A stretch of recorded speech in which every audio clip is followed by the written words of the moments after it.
Hey garden friends, let's propagate rosemary today from cuttings, and then later on in the video I'll show you what I'm going to do with them once they're rooted and growing on strongly. So let's get rolling and propagate rosemary.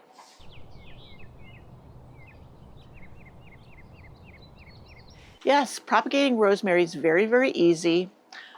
Normally, I confess, you would be doing this like in spring or summer or fall. And I did some just a few weeks ago. I took some cuttings. I didn't take you along with me, but I thought this would be a good one to do right now. This is December 12th, 11th, something like that. And why I'm doing it now is we were at Lowe's, and they had the rosemary topiaries made into trees. Some of the smaller ones, I can't remember what the price was. It is on my video, so I'll show that. But the little bit larger ones were like 30 bucks. And these are so easy to make. And if you bought one of those topiaries now, it has come out of a greenhouse, so it's actively growing, and you could take cuttings from it if you so desired. And I just wanted to share with you how you do that. I take mine in and put in my light rack, so this is perfectly fine. Now, this one right here, I went and yanked out of a big pot that was on the back of my deck. See, it's got the roots going out everywhere. And this one was one I picked up in the summer. I think this one's Tuscan Blue. It might be barbecue. Yeah. Oh, wait a minute. You know what? I forgot my notes. I'll go get those in a second. Let me see how many are in here. One, two, actually there's 3 in here. So that is a note to yourself that if you want it to be really lush and full, put at least 3 cuttings in one container if you're going to do it in a container that you want it all to grow together. Hopefully that made sense. Okay, so first of all, I need to get this repotted up so that I can overwinter it here in the greenhouse. And I have a terracotta pot here. Let me lean you down just a touch. Just a touch. Okay, so there we go. Here's a nice, I love terracotta, and rosemary does very well in terracotta because the pot breathes, the soil dries out quicker, and rosemary is one of those that likes it a bit drier. Now I had put a little bit of potting soil. This is my DIY potting soil that all I used this time was my bulk turkey compost that I got from an organic turkey farm, and then some perlite. Now I didn't measure in particular, but I would say at least 1/4 perlite. Maybe not even that, just enough to loosen the soil. Now, sometimes I would also add horticultural sand, but I don't have any right now, and it works just fine with the perlite and the compost. So here is this. This pot is a little bit larger than the root mass here. If this was bigger, I could cut it down. Shaving off the roots isn't going to hurt anything, but it can stimulate new root growth. So I have enough in here that this will sit just maybe 1/2 inch lower than the top of the pot. Nope, I need to remove some. So all I do, pour a little bit out and put it in there. Now it looks like this one was sticking down in the soil and was trying to root. That was called layering. If you stick a growing cane into the soil and it starts to root. Anyway, so there are 3 rosemaries in here. They're of a good size. Now, when I bought this, it was much smaller. It was in a 1-gallon container. It was very much root bound. I just plopped the whole thing in a big container on my back deck with a couple of sages. One is a variegated sage, and the other one, I can't remember what it was. But anyways, it just took off. It really liked having more root room. And you will see me. I unceremoniously just yank it out of the ground. It was out there getting snowed on, etc. I pulled it up to bring in here to do the cuttings for you. The things I do for you. Alrighty, so now I am going to go get my notes. This is going to sit here. I'm going to come back and I'm going to top up the soil in this. Then we'll get to taking cuttings of our rosemary plant. I need a sip of my hot coffee. I got this Yeti cup up at Ace Hardware. They had them on sale, and I was thinking of painting it. I was thinking my roses on here. I thought that would be kind of neat. Okay, I'm gonna go get my notes, be right back, then we'll get to cutting. Okay. So, first of all, what do we need other than to fill this back up with soil? So I'm gonna fill it back in around it. So that's done. But you're gonna need some nice sharp clippers. I like these little nippers here. Pot, of course. The ones that I did this last couple weeks ago, or maybe just a week, time's going by so fast. I did in a little terracotta pot, and I did several in one pot. And that's to save room on my light rack. I put them in on my light rack. I did not put them on a heat mat, which I could do. They do like the heat. But I have found that a lot of things will go ahead and root or whatever you have you. It's a little bit later. May take a little bit more time without the heat mat. I got clumps of snow in here. But the ones that root without the heat mat catch up. And that's the same with seed starting. So if you don't have a heat mat, you don't need one. They will root, especially if they're indoors. You could do it on a windowsill, a very bright windowsill in the winter. You could do it in the summer too, but I mean right now, if you wanted to get one of those topiaries that's available right now in the shape of a tree, that would work too, because like I said, they're actively growing. And that's why usually it's recommended that you do this in spring, summer, because the plants are actively growing and they put on roots better. Now I've seen people take hardwood cuttings like further down on the stems, and that worked too. You know what, I should do some of those just to see how that works for you. And see if it really takes that much longer for those to root. It might be fun because they would be taller and bigger, and maybe they would take off sooner. I don't know. But it's said that this green growth up here, I will get a close-up of it for you. This green growth up here is said to root quicker, and quick is great because that means it has less chance of being susceptible to different things. But rosemary, it's pretty tough. But we'll also take some of this woodier growth down here.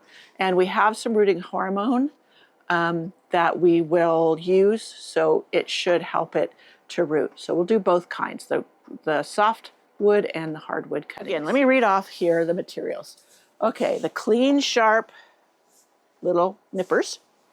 Healthy rosemary plant. This is very healthy. Now it has been outside.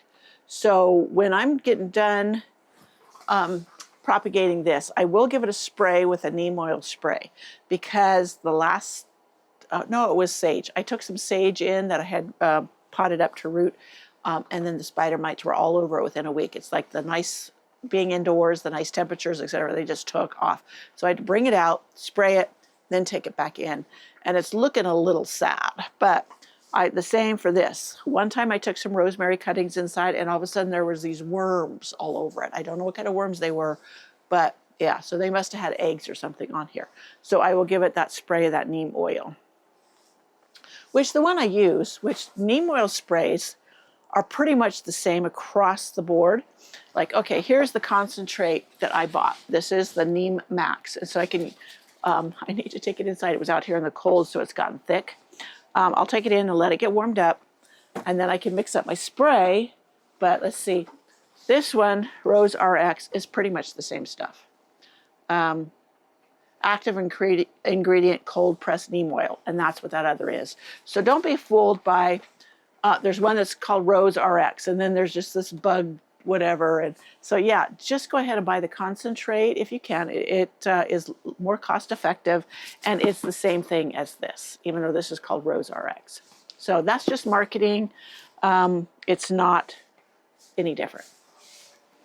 So just so you know, we want to be budget friendly. There's too many things that are too expensive to waste money when we don't need to. Okay, so that's all potted up.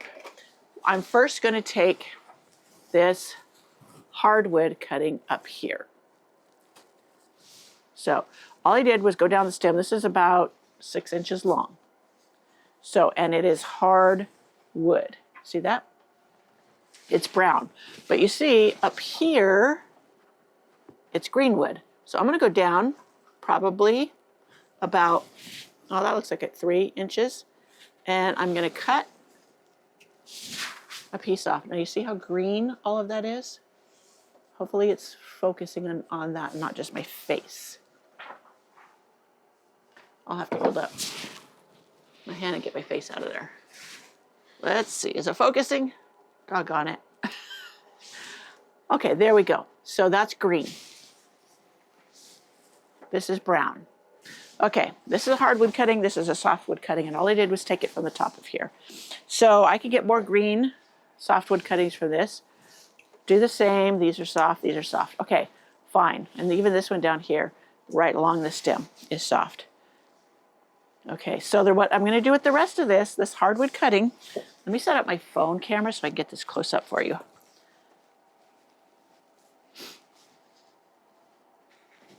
So these are, you know, if this was like spring, you might have flowers and you would want to have non-flowering stems.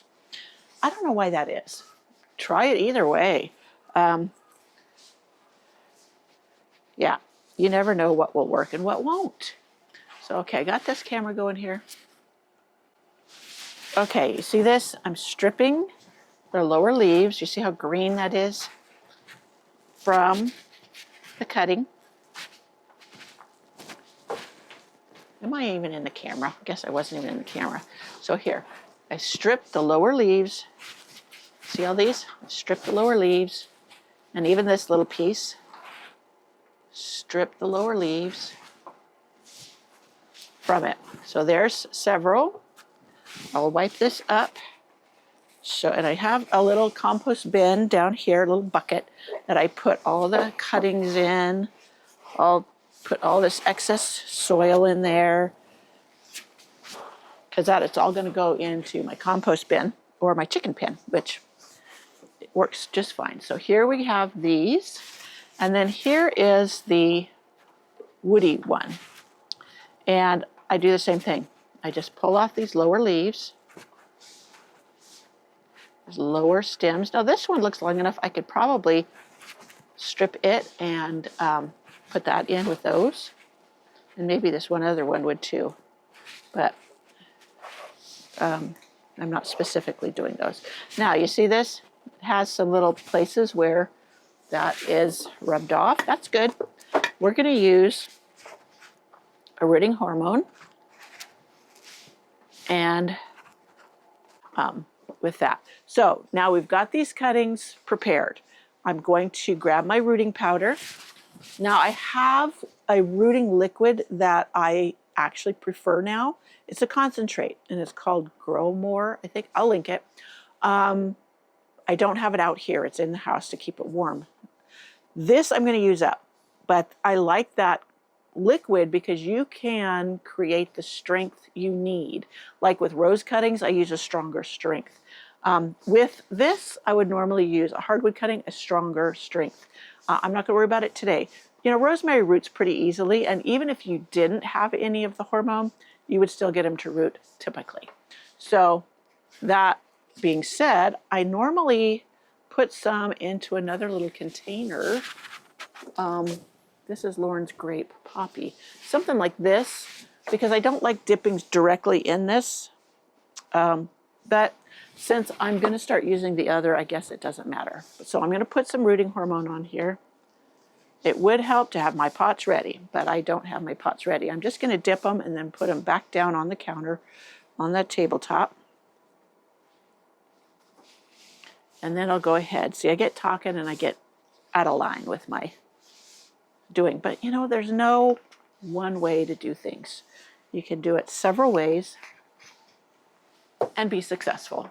So let me see if I want to do another hardwood cutting. Now what I was going to say was if I wanted to make a topiary with this, I would make sure that I had one of these main stems, like this one right here. This is the one I cut from. I can see the cut now. If I wanted this to be a tall topiary, I would not have cut that because that was the leader.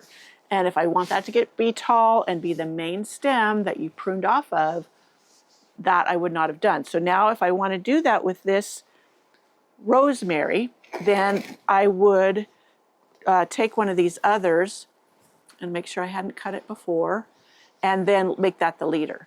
But since this is going to be a mother plant where I'm taking cuttings from, that's fine. It doesn't matter.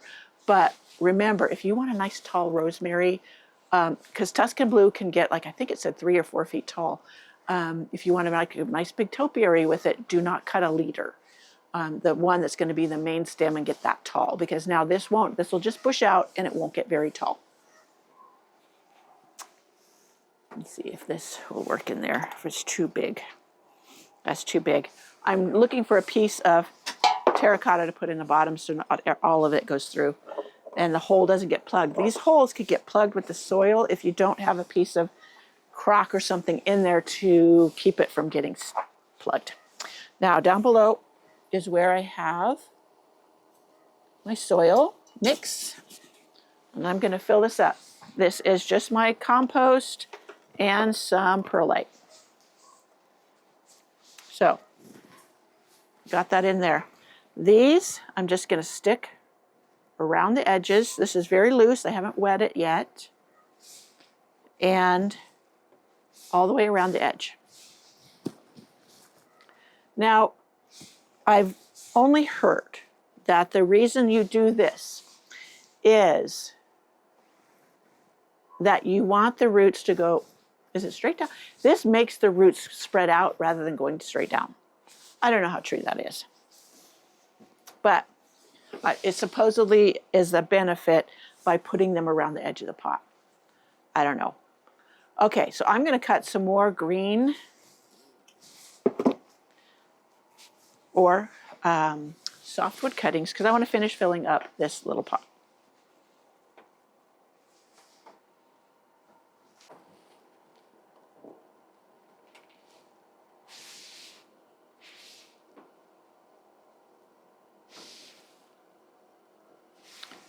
So there we have it, and I think I have room for one.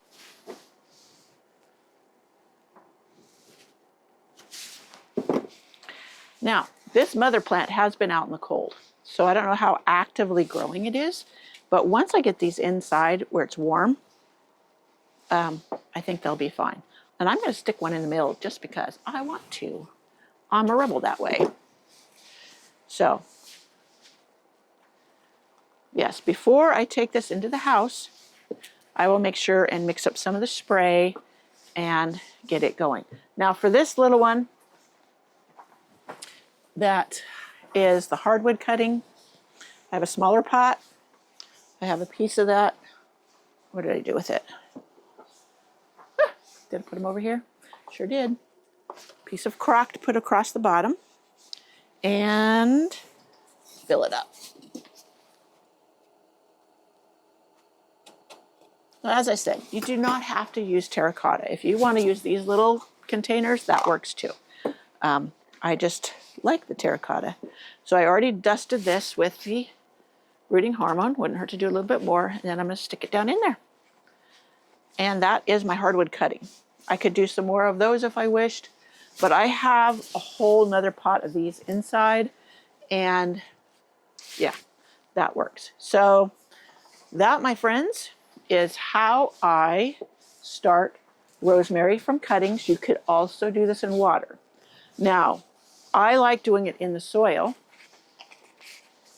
because things you have rooted in water roots are different than roots that have grown in the soil. Water roots have to adapt to the soil conditions once you've potted them up into the soil from the water.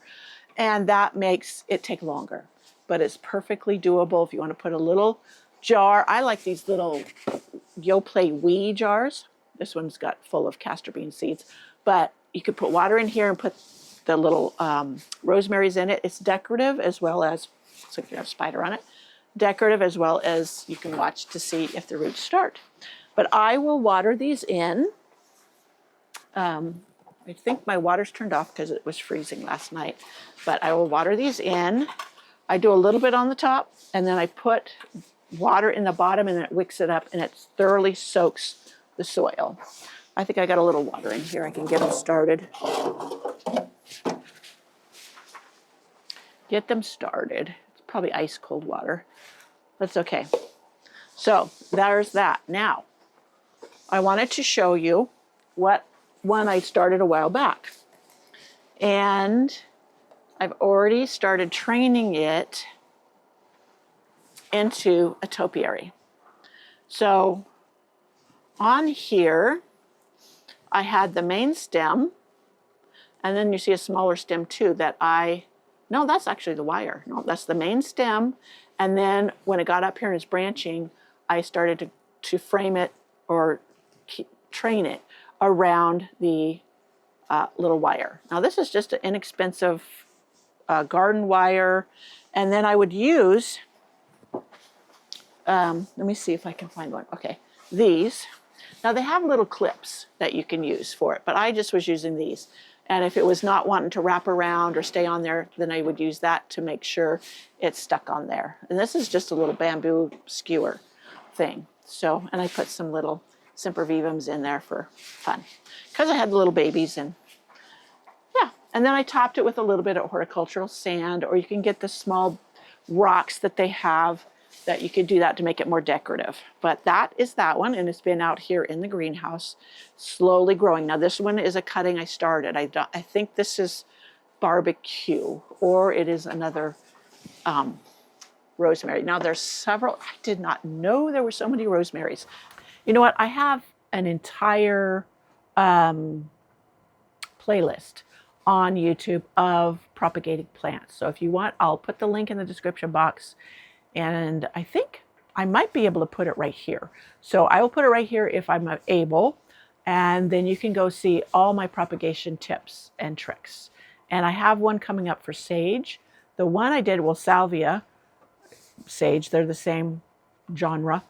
And I learned something new to get them to root or easier. So I'm going to do that coming up soon. So I'll see you in my next video. Bye.